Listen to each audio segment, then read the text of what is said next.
Oi pessoal, eu queria mostrar para vocês aqui o unboxing de uma caixinha de som sem fio Bluetooth da Xiaomi ou Xiaomi.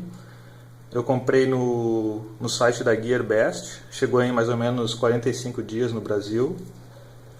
Veio nesse pacote aqui, né, que eu já abri, mas eu acho que vocês vão poder ver bem como que chegou, né, dos correios.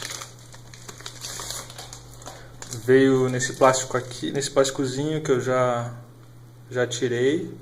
A cor é Golden, que eu escolhi. Né, o front da caixinha, o verso da caixinha, todo em chinês. Aqui as entradas, os botões. Vamos abrir.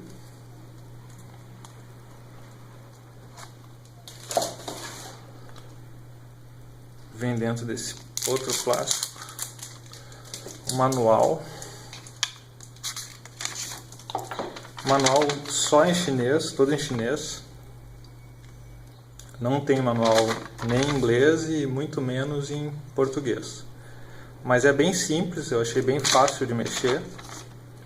Acho que vocês não terão maiores problemas. Vamos ver aqui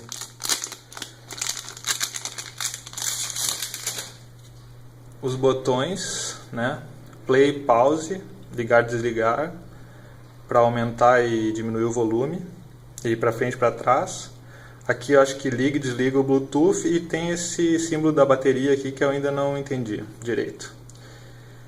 Aqui a entrada de som,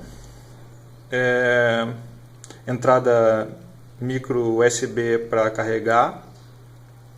Não vem com cabo, não vem com carregador, mas é um cabo simples USB, né? Tem para celular, pode usar um para celular. E aqui a entrada de cartão SD. A carcaça é toda de metal, né? É bem bonito. Vamos testar. Aqui liga. Eu vou testar no fio porque eu estou usando o celular para gravar e não consigo usar o Bluetooth ao mesmo tempo. Então eu vou ligar no fio.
Então vocês podem ver que o som é excelente, né? O som é limpo e claro, o grave não distorce, mesmo no volume máximo. Eu estou muito satisfeito e é isso aí, valeu galera, falou!